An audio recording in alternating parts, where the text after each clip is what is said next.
bit past time. If you're going to take your seats, please.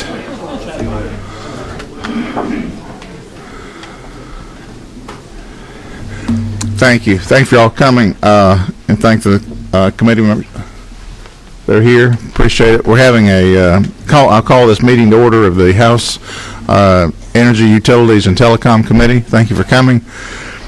Today's meeting is being called for a presentation from the Georgia EMCs on the state of their part of the industry and developments that they can tell us about. And with that, I don't know who's going to lead the charge. All right, sir. Bill, if you get up and introduce yourself, and everybody probably knows you anyway, if you'll do that and tell us who you're with, and you tell us what you want to, how you're going to proceed. Yes, sir. Thank you, Mr. Chairman and members of the committee. My name is Bill Varner. Are we on now? Yeah. Is that better? My name is Bill Varner, Vice President of External Affairs for Georgia EMC, the state trade association for the state's 41 electric cooperatives, our generation and transmission partners, Oglethorpe Power and Georgia Transmission Corporation. And we appreciate this opportunity today, Mr. Chairman and members of the committee, just to talk a little bit about, at a very high level, an overview of the electric cooperative network, our generation resources transmission network, and our partnership with the state of Georgia. Joining me in the presentation today, and if you'll flip to page 2 in the handouts, we are going to keep it low-tech today and use just a handout for this. If you'll flip to page 2, where it references the EMC family of companies, that's the way we refer to our network that delivers electricity to the end consumer. I have Gary Miller with me here, who is CEO of Greystone Power and is chairman of our Georgia EMC Government Relations Committee for the Trade Association. He's going to speak about the individual distribution electric cooperative from his perspective as a CEO.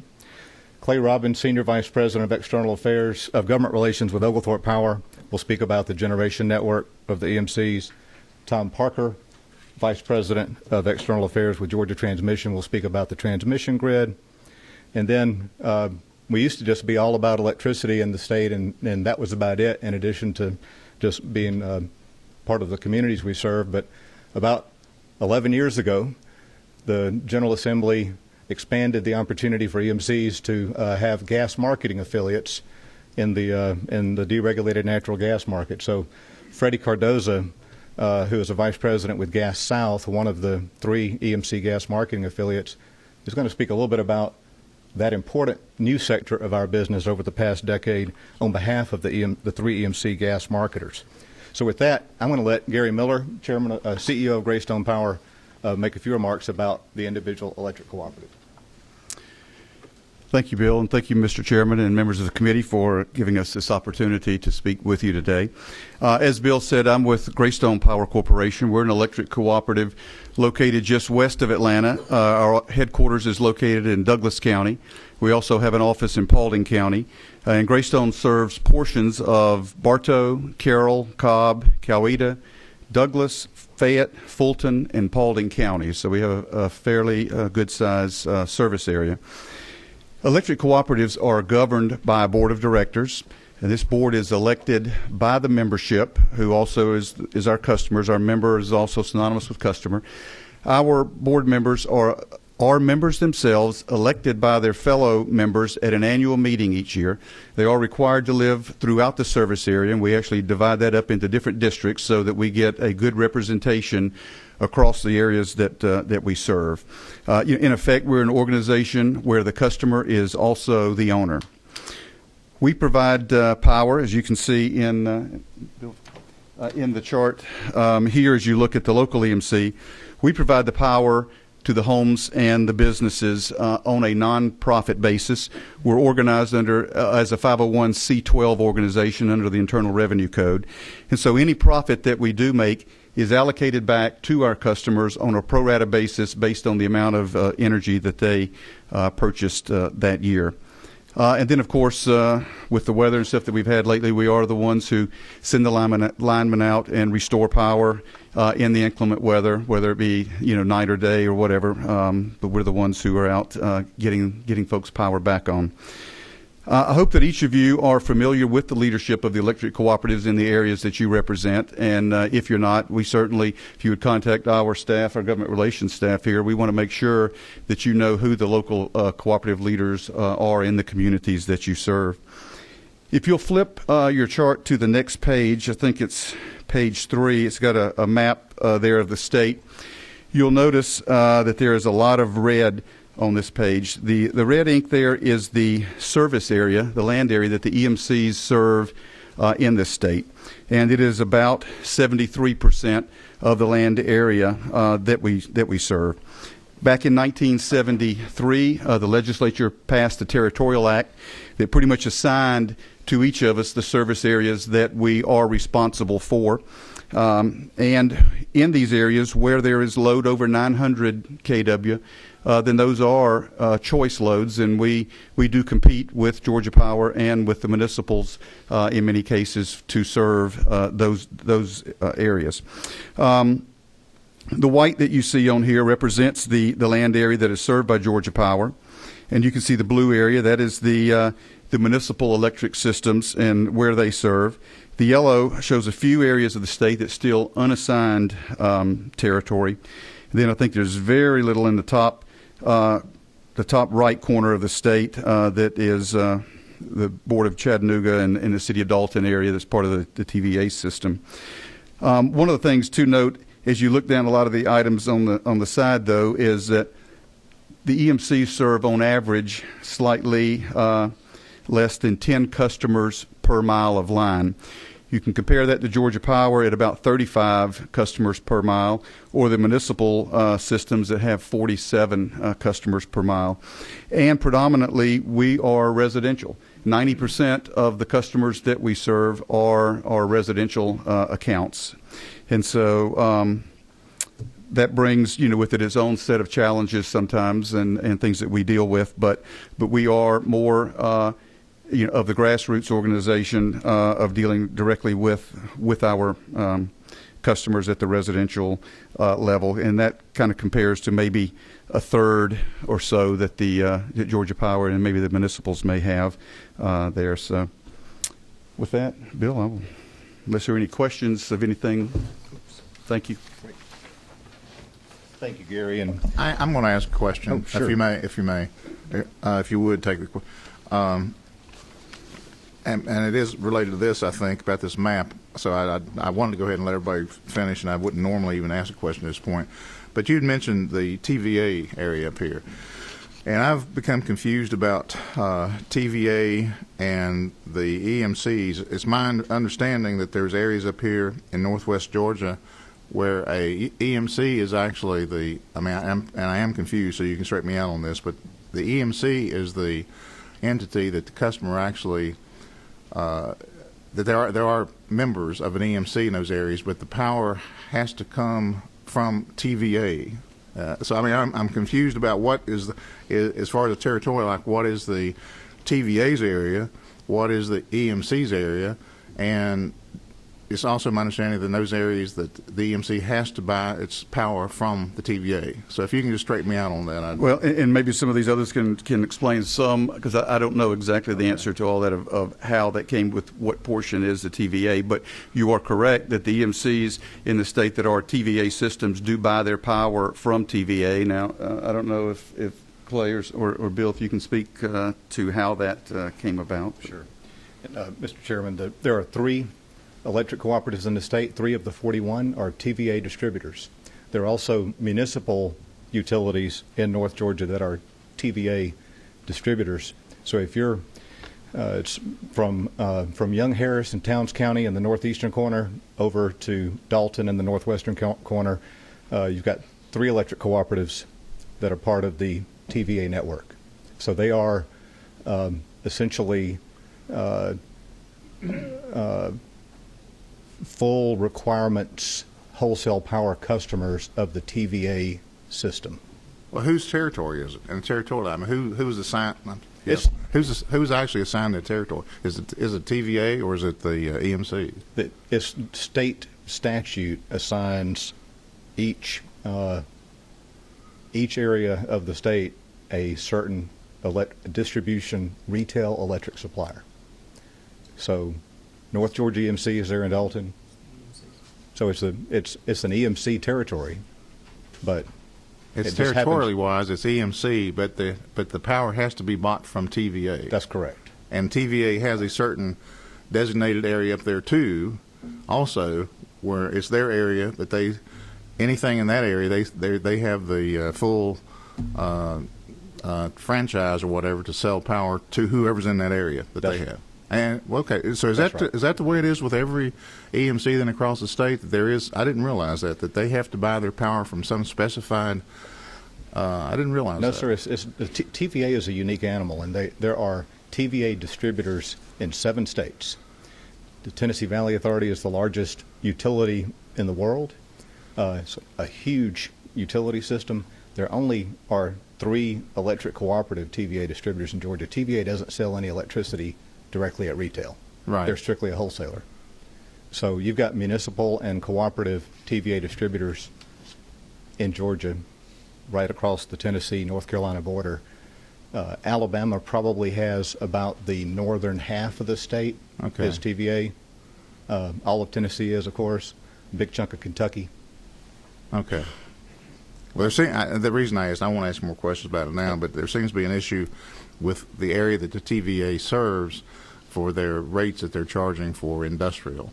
Apparently, from what I understand, their residential rates, I guess it's actually the rates that are charged by the EMC that's buying that electricity. But it's my understanding the residential rates are, very much in line with everything else, but their industrial rates. And it's my understanding the EMC that serves that area has no choice. Whatever, they have to pay TVA, whatever TVA says they're going to charge for it. And there seems to be an issue with the price for industrial electricity in those TVA areas. I'm just trying to get that straightened out before I kind of look into it further, think about it further. So we do have an economic development partnership out of Georgia EMC with the 3 TVA distributors in Georgia, and we'd be happy to arrange for the economic development commercial load sector to meet with you. Okay. That'd be great. And like I said, I didn't intend that, but this map here is right in front of me, and they mentioned TVA. So, trying to get a handle on what's happening. I understand. So. And with respect to the other 39 electric cooperatives in the state, there is an exclusive power supply wholesale relationship between TVA and its distributors. Exclusive. With the rest of the electric cooperatives in the state, the other 38 electric cooperatives, you'll hear they get about 2/3 of their wholesale power from Oglethorpe Power, but about 1/3 on the open market. So they have flexibility in their wholesale power needs. Well, I didn't mean to interrupt, but since I did, there is one light. I'm going to take one question. Is that you, Chairman? Yeah, but then we'll proceed and try to hold any questions. Sure. Until the end. Chairman, could it possibly be billed interruptible versus non-interruptible customers? Where do they buy wholesale power? Do you know at a different rate for customers that sign up to have an interruptible? Normally, that would make it cheaper, not more expensive. That's right. But I just wondered if that would be anything you're not aware. It's possible. I just don't know enough about the rate structures in that particular customer sector. Thank you. Good question. All right, and please, y'all proceed. Now we'll hold questions to the end. Thank you. Thank you, Mr. Chairman. And just piggybacking on the last thing that Gary Miller was mentioning about the distinction between the electric cooperatives and other utilities, aside from the business structure, our consumer ownership, our governance, and our not-for-profit status, those are all significant differences in our particular business model. But the demographic of the customers that we serve and the percentage of sales that our customers represent relative to commercial industrial, that presents some unique challenges for the EMCs. Something that most of our counterparts in other states around the country where there are cooperative utilities, municipal utilities, and investor-owned utilities, to a person, there's not another state in the country that is not envious of the arrangement we have in Georgia, where the 3 types of utilities, Georgia Power, the municipal utilities, and the co-ops, jointly own generation facilities and jointly own transmission facilities.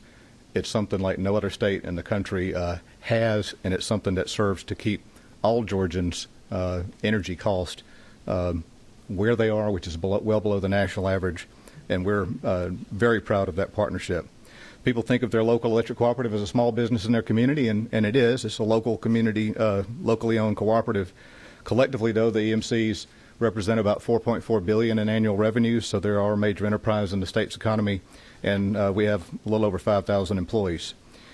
In terms of governance, I would be remiss if I didn't mention Ed Kroll and Rudy Underwood, if they're here today in the room, a couple of folks that y'all probably know in the halls representing their particular business interests, but in their spare time, they've happened to stand for election and be elected at their local electric cooperative, Cobb EMC, Northwest Metro. So, in fact, they're part of my bosses in the audience here. If you'll flip to the next page, slide number 4, on renewables, conservation, demand-side management, and energy efficiency. Just to let you know, the EMCs formed Green Power EMC back in 2001. It's the first and largest renewable energy provider. We've got 28 megawatts of capacity. We have educational programs. SunPower for Schools is the largest solar education initiative in the state. The TVA cooperatives also participate in the Green Switch program. On the next slide, number 5, energy conservation and efficiency is something the EMCs take very seriously. We always have. Strive to help our customers find the way to avoid us having to build that next kilowatt at a generation facility. The cheapest kilowatt is one that we don't have to generate. So we have estimated on an annual basis our consumers are saving enough energy through our energy efficiency programs and incentives that would power over 2,240 homes for an entire year. We've got aggressive loan programs and things of that sort to help consumers retrofit their homes. And through our demand-side management program, which are the load control switches, we have the largest network, over 145,000 of those switches statewide.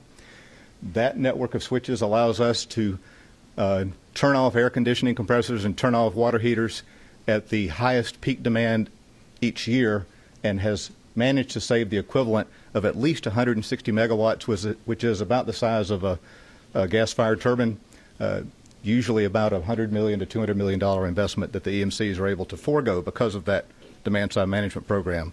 The next slide shows our statewide support for economic and community development from the Georgia Department of Economic Development, the Georgia Allies, youth leadership, historic preservation, wildlife programs, our EMC foundations around the state. We're a major partner in the state in every perspective that we try to be an active community partner with the state. Slide number 7 just shows our offices in the state for our statewide facilities. The headquarters for our generation transmission and statewide is in Northeast Atlanta. Our economic development office is at the Synergy building there with the State Department of Economic Development, and we have a major campus in Monroe County for training where we have about 8,000 people come through on an annual basis for continuing education in the cooperative world. And with that, I'm going to turn it over to Clay Robbins to tell you about the generation.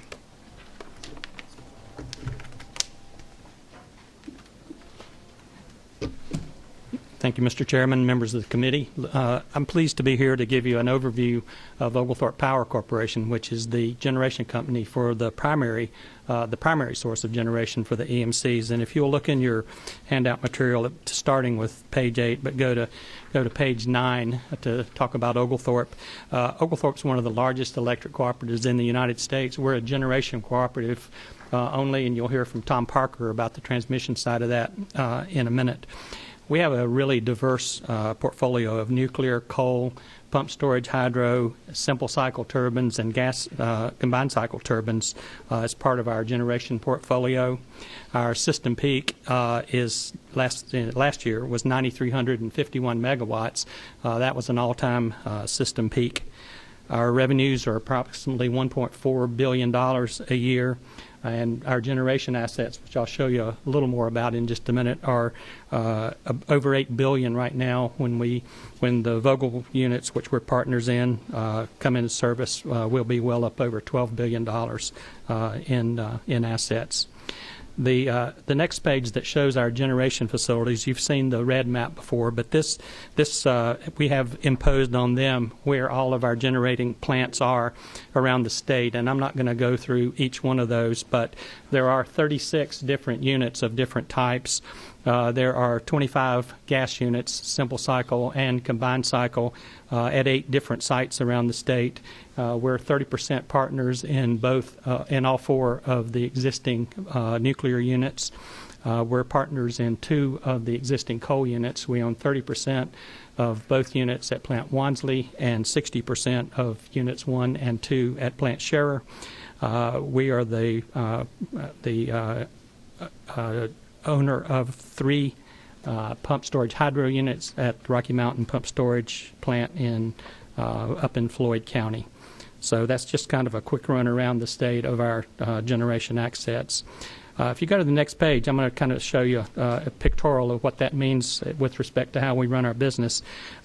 First, I'm going to talk about capacity, and the capacity it says how much the unit is able to generate. On the energy side, which I'll touch on the next slide, is how much energy is actually generated from those units. And so I picked 2011, which is the last year that we have the final data on, and then 2020, which is out in the future when the Vogtle units have come into service. So if you look on the 2011 side, you can see that 54% of our capacity is in natural gas, combined cycle and simple cycle. 16% is in nuclear, 20% in coal, and 10% in hydro. If you look out into 2020, after the new Vogtle units come on, the nuclear goes up from 16 to 23, coal goes down from 20 to 18, and gas goes down from 54 to 50. If you look at it from the next page from an energy standpoint, you can see how the system really runs. As I noted, nuclear was 16% of our capacity, but it produces 45% of our energy. Coal was 26% of our capacity, but it produces 36% of our energy. So between nuclear and coal, we're around 80% of our energy comes from nuclear and coal in 2011. Gas goes down to 14%, but that's because of the way the gas units are dispatched. They're primarily to meet summer peaks and winter peaks, for that matter, now. And so if you look out into 2020, when we have more nuclear, the nuclear goes up from 45 to 49%, gas goes up from 14 to 27, and coal goes way down from 36 down to 21. So the gas and nuclear out on those years displace coal. The last thing I wanted to talk about was our ownership in the new units that are being built at Plant Vogtle. We own, as I mentioned before, we own a 30% share of each of the 4 existing nuclear units. Those are operated by Southern Nuclear Operating Company. We own 30% share of the new units as well, which is 660 megawatts of the 2,200 new megawatts that are being built, 2 units at 1,100 megawatts apiece. And as I'm sure you know, Georgia Power, MEAG, and City of Dalton are the other co-owners. Oglethorpe's 30% share is fully subscribed by our members, and what that means is that we built it for member load, projected member load. It's not spec construction, and it's not built to try to sell to somebody else or sell it out of state. It's to meet member load. The total project cost is $14 billion, so our 30% share is $4.2 billion, including interest during construction. We've obtained a conditional loan guarantee from the Department of Energy for 70% of our share of the project cost, which is a $3.1 billion guaranteed loan. And we are completely engaged in the oversight of this project. We have people on the project management board along with our partners. We have people at the site. We have people in the council group. We have regular reviews with our members that are participants in the project, our board of directors. We have a construction oversight committee. So we are really very involved in this project. But this project is truly a great partnership between the utilities, and we're very proud to be part of it, and we look forward to continuing to bring the project along. So I will be glad to answer any questions at the appropriate time, but thank you very much.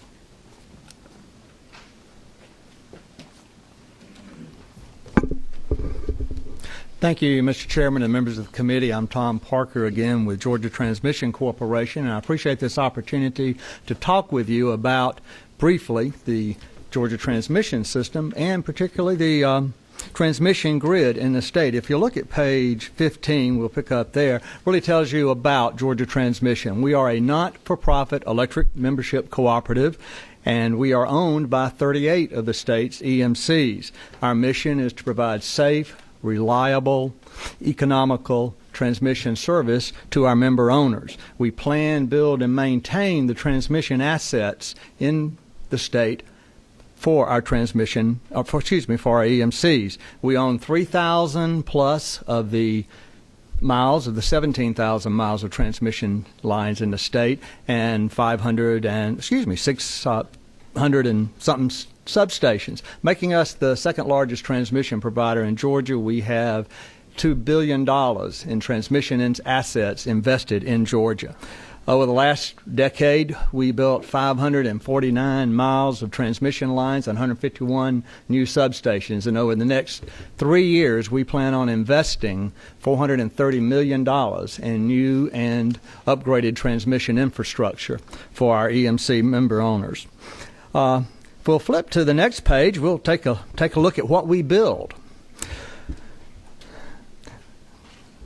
Transmission in Georgia, and left side of the page, you'll see 3 towers. You may have seen those as you drove to Atlanta coming in for the session. The largest we build, the one on the left, carries 500,000 volts of electricity. That is really the basis of our bulk transmission system. We also build a system that carries 230 kilovolts, or 230,000 volts, and 115,000 volts. If you look at the right side, you'll see a map that illustrates the connectivity of the Georgia transmission grid. Not Georgia Transmission's grid, but the transmission grid in Georgia. Our job in transmission is to take the power from the generating facility to the local community, where it comes into a substation, transformed into lower voltages, and then spread or delivered to the rest of the community. One of the best ways to look at the transmission system when you look at bulk and load serving is to compare it to this highway system. Our interstate highway system, interstates carry large quantities of people, goods, and services. In the same way, our bulk transmission system carries large quantities of electric energy through the state, and then as the state, just as the state highway system goes off the interstate carrying smaller numbers of goods and services into the local communities, that would be our load serving transmission system. So that is really an important point. The reliability of our electric transmission system in the state is key to the economic development, we believe, in Georgia. Going on to page 17, pointing out an important part of the transmission grid in Georgia, and that is that it is jointly planned and operated by the state's 4 utilities. On behalf of the EMCs, Georgia Transmission Corporation, Georgia Power Company, MEAG, and Dalton Utilities. It's a unique relationship that contributes to a very reliable, cost-effective transmission grid in Georgia. Key advantages of the ITS include coordinated development and alleviating the need for duplicative facilities. Each utility owns its own assets, but it has equal access to the entire system, and it is operated seamlessly as one system. There's no other relationship like this in the United States. One of the reasons we believe we have more reliable and lower cost electric energy for our citizens.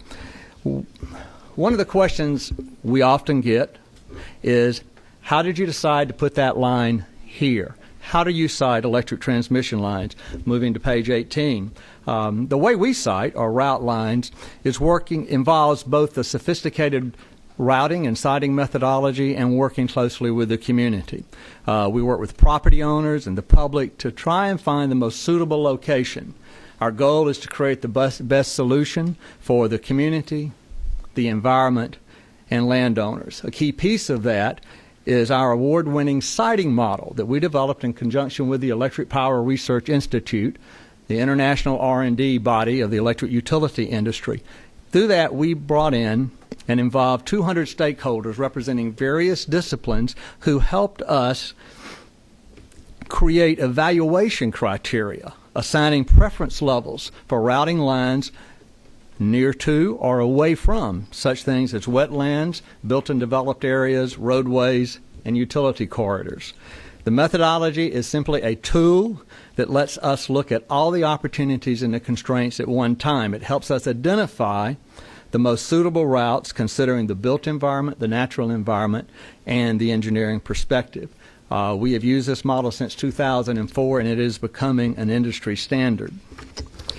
Moving to the next page, we'll just touch on as we close the state's role in routing and siting transmission, because the state in 2004 gave us specific direction in House Bill 373. After over a year of study, the legislature passed House Bill 373 to create and establish a uniform process for all utilities, focusing on specific items to be considered in siting lines, public awareness, and public input. When routing lines, we must consider 5 specific factors that are listed there: existing land use, existing utility corridors, existing environmental conditions, and engineering practices and cost related to the construction, operation, and maintenance of the line. All the utilities must also notify property owners according to this legislation, elected officials, and the public through certified mail and advertisements and public meetings. Public meetings are used to review the plans for the proposed route, to share with the public alternatives that the utility considered, giving the public an opportunity to ask questions, give input. And we've held over 100 public meetings since 2004. That's a general overview of the Georgia transmission, the transmission grid in the state. Hopefully you understand the uniqueness of it a little bit, how Georgia transmission fits into the EMC structure, and the importance of the electric grid to our state's economic growth. Thank you, Mr. Chairman.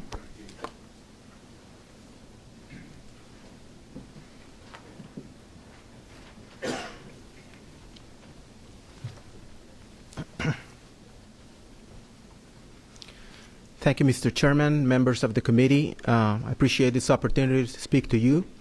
Again, my name is Freddy Cardoso. I'm with Gas South, a wholly owned subsidiary of Cobb EMC. But I'd like to point out that this is really a joint effort. I have my colleagues here from Walton EMC, Jim Baton, and from Coweta Fayette EMC, True Natural Gas, Dan Hart. And over the next few slides, we're going to go over a very brief overview of the natural gas industry. The first one, slide number 20, natural gas in Georgia.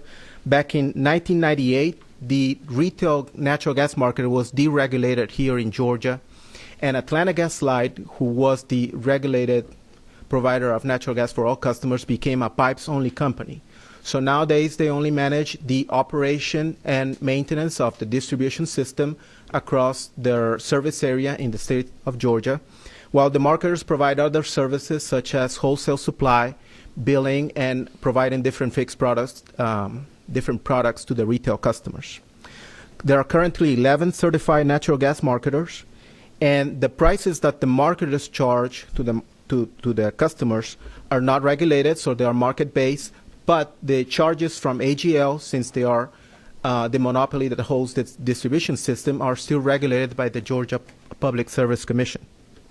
Now, deregulation brought competition and new products to Georgia. Residential customers can now choose between variable products that are under no contract, they can leave any time, or they can be on fixed products that set the rate for a given certain amount of time. The most common product is the 12-month fixed rate, but there are also other offers by the marketers, such as 6 months, 18 months, and 24 months. Now, commercial and industrial customers, especially the larger ones, have access to more sophisticated products that can be tailored to their needs. The most common one is probably the NYMEX Plus product, which is a price linked to the wholesale price of natural gas as it trades at the New York Mercantile Exchange. But there are some others, such as NYMEX Plus with cap, and also interruptible rates, again, for large commercial and industrial customers.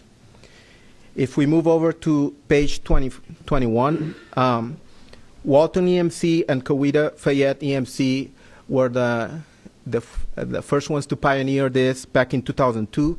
They started offering natural gas services, and COB EMC brought gas out 4 years later, back in 2006.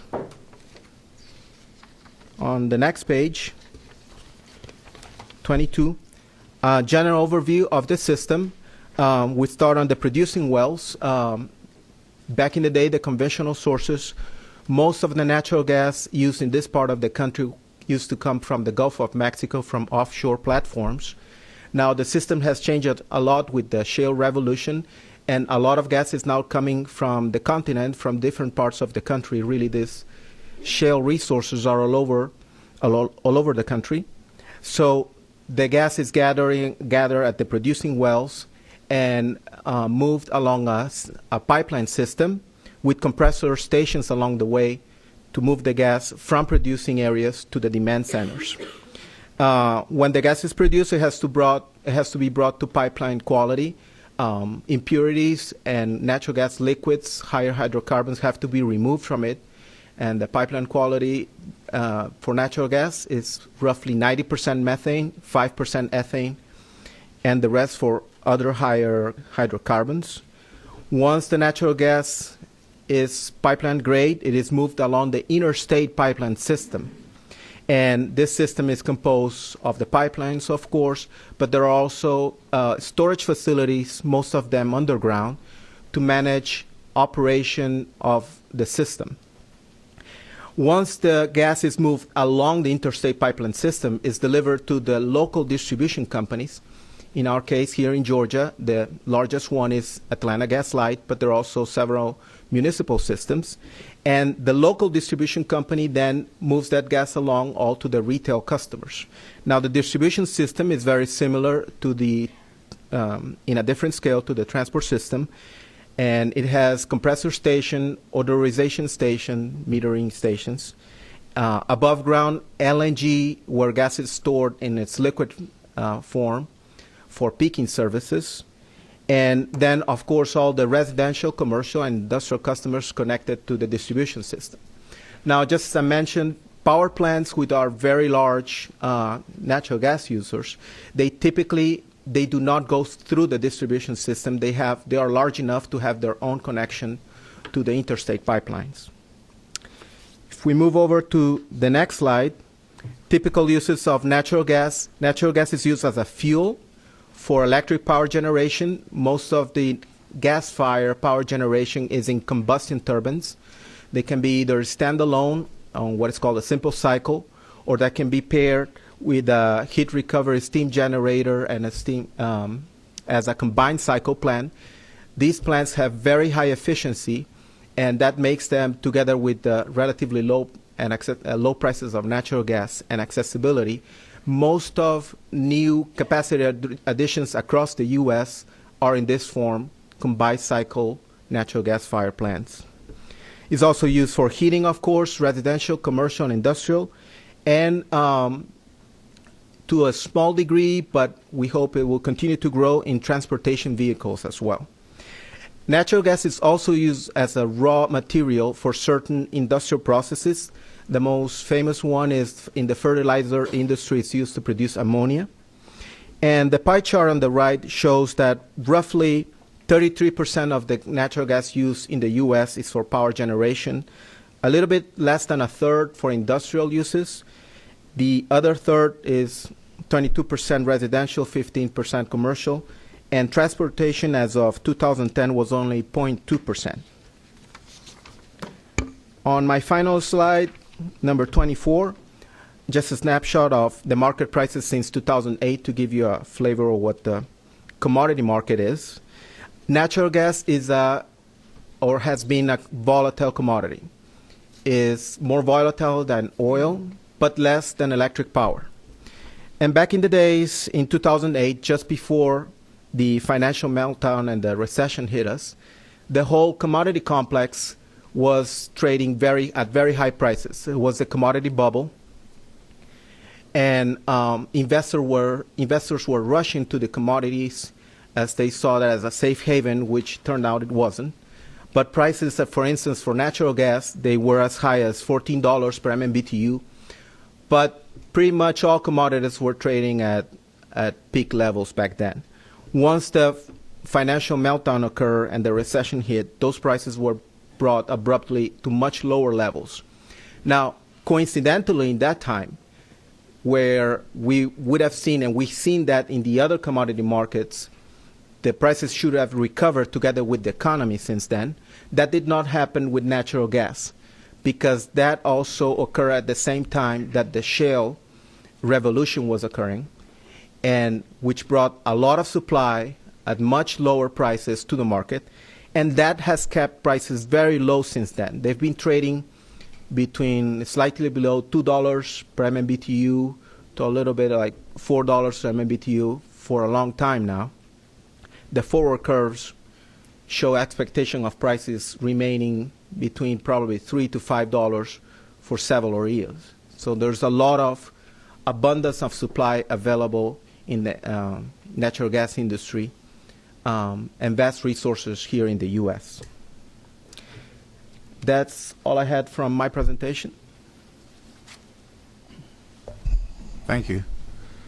Mr. Chairman and members of the committee, that completes our prepared presentation. Any of us along the row here are happy to answer any questions that the committee might have. Okay.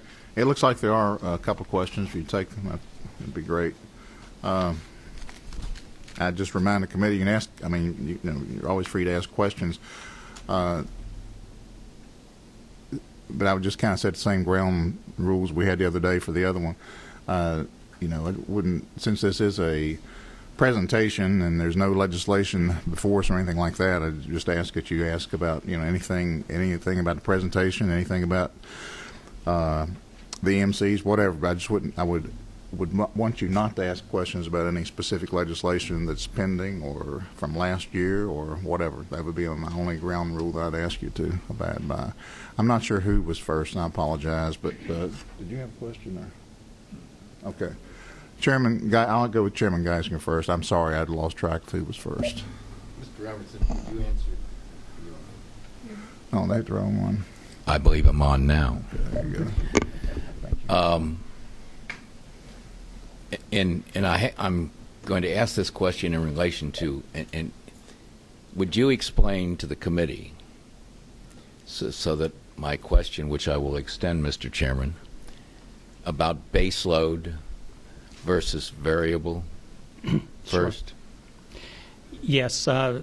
Sometimes we call that the resource stack. The baseload resources are the ones that run either all of the time or most of the time. That's, in our case, the stack is nuclear, usually coal, then some combined cycle, which, as Freddie mentioned, is very, very efficient, and it runs almost like a coal plant in terms of, so it's kind of intermediate. And then the peaking units are the simple cycle turbines. And so in a concept called economic dispatch, we call on the least expensive resource first, which are the ones that run in base load, then the next most expensive, the next most expensive, and then finally the most expensive. And that's how the resources are dispatched a lot during the day as the load change comes. It comes up in the morning as people get up and get ready for school and work, goes back down, then it starts coming back up late in the afternoon when people come home from work, and then usually peaks late in the afternoon. Does that answer your question, sir? That answers that portion of the question, if I may, Mr. Sure. Chairman. As you know, your customers, and fortunately here in the South we have some of the lowest rates in the nation. We heard a presentation on Tuesday that was talking about solar as well, and I will include wind power.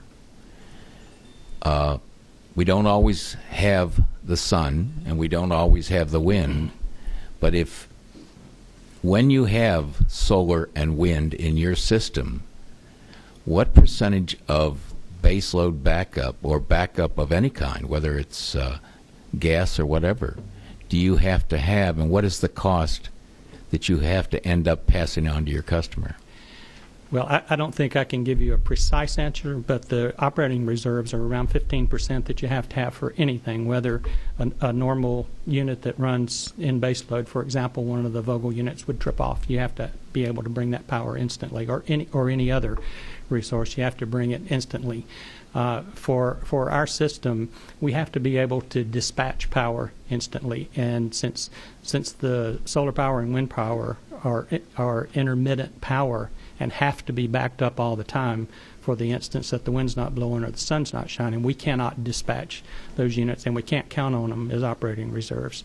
So in terms of precise cost of those units to provide that backup, I can't tell you that, but I can tell you that it requires operating reserves to be able to, as soon as that power is needed for any reason, whether it's a unit tripping off or whether there's a large amount of solar and the sun and a storm cloud blows in, we have to have that instantaneously available.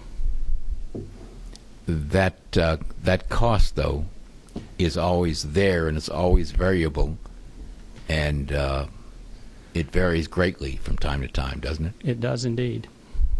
And the fixed cost is always there and always has to be paid for by somebody. So if it's not being, if it's not paid for by the people that are causing that cost, then it has to be paid for by somebody that's not causing the cost. So, may I ask one more, Mr. Chairman? Would you explain to the committee? Up east, they from time to time have brownouts. In fact, in some areas, they even have blackouts. Mm-hmm. Would you explain to the committee what has occurred in most cases and how we have prevented it here in the South? Well, there's several reasons. Some of them are transmission related. That you have to keep the transmission system full of electricity at all times. That's the way the physics works. So if there's enough generation that comes off the system for whatever reason, I think in Texas was the wind, right? The wind all died down at the same time that the Super Bowl was going on, and there's tons of power being used, and the wind stopped blowing, and the system crashed. And so that's one instance. Another instance may be a significant transmission failure, which is what happened in 2003 up in Ohio and Pennsylvania. So it's a combination of generation issues and transmission issues that cause blackouts and brownouts. In the state a number of years ago, I can't remember the actual year, but it was a very, very hot summer, and there were a number of units failed. They went off system, and the Rocky Mountain Pump Storage Plant up in Floyd County was able to instantaneously come online and really save the state from a brownout and maybe rolling blackouts. So, but that's really the answer is the system. If the system is not completely full all the time, being able to respond to very almost instantaneous changes in the load, that can cause that. Thank you, Mr. Robertson. Thank you. Good question. I think there was another question. Did you hit Representative Smith? And you were at number 23? That was my first number as a football player. Interesting. I have a question. In light of the fact that we're talking about power for the entire state of Georgia, and it was truly enlightening to hear about the TVA's inclusion in this process as well, it was stated that the utility members are allowed to vote for who comprises their respective boards. Can you kind of tell me what process or procedural system do you use to ensure that these members are allowed to or have a chance to vote? Sure. Mr. Smith, I'll be happy to try to answer that question. Okay. The electric cooperatives in the state, like Greystone Power and the other 40 electric cooperatives in the state, according to their bylaws, they are required to have an annual meeting of members. It's an open invitation to every member of that cooperative to have a business report and to elect directors to their board. So there is a notice requirement. Sometimes it's at least 30 days, if not 60 days prior to the annual meeting, that every member receives a notice. There are usually about a third of each EMC's board in the state. So with 41 EMCs, an average of about 9 to 10 board members per co-op, a little less than 300 elected consumer directors in the state. About 1/3 of those are up for election each year. So those 3 directors, they may seek re-election.